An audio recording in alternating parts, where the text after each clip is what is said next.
नमस्कार, मी लतिका। आज मी तुम्हाला पराठ्याबरोबर म्हणा, चपातीबरोबर, गरम गरम भाताबरोबर मस्त अशी चटणी बनवून दाखवणार आणि एकदम झटपट चटणी आहे ही। त्यासाठी बघा वाडगं घेतलेलं आहे।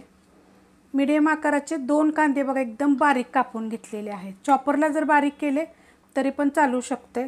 त्याच्यामध्ये एकदम खमंग असे शेंगदाणे भाजून घेतलेले आहेत, अशा भाजून घ्यायचे आणि मोठे मोठे कुटले, जास्त बारीक पण नाही जास्त मोठे पण नाहीत, अशा पद्धतीत मी कुटून घेतलेलं। त्याची साल वगैरे काढलेली नाही, साल म्हणजे खाल्लेली पण चांगली असते, तुम्हाला हवा असेल तर तुम्ही काढू शकता।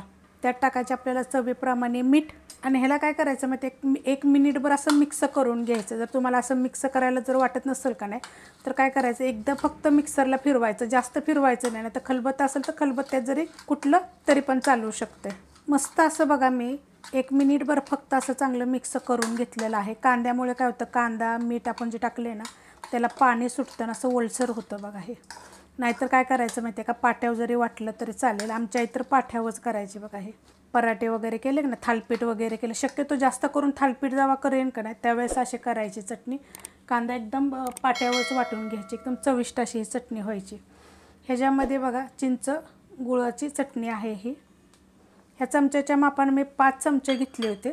ह्या चमच्याच्या मापाने 1 चमचा मिरची पावडर, तिखटवाली पण आहे आणि कलरवाली पण आहे, तुमच्या तिखटाप्रमाणे टाका। चांगलं मिक्स करून घ्यायचं।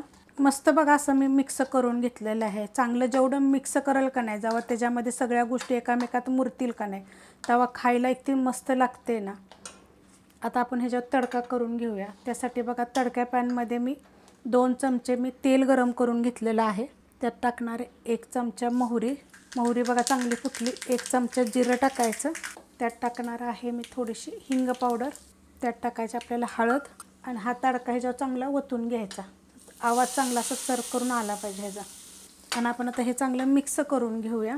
मस्त असं बघा मिक्स करून घेतलेलं आहे, एकदम छान आणि अशी चविष्ट अशी चटणी होती। झटपट आता ह्या उन्हाळ्याच्या दिवसात काय होतं, असं काहीतरी वेगवेगळं, आपला तो एक चॅनल सगळ्या चटणीचाच आहे, त्याच्यावर तुम्ही सगळ्या प्रकारच्या चटण्या अपलोड केलेल्या आहेत।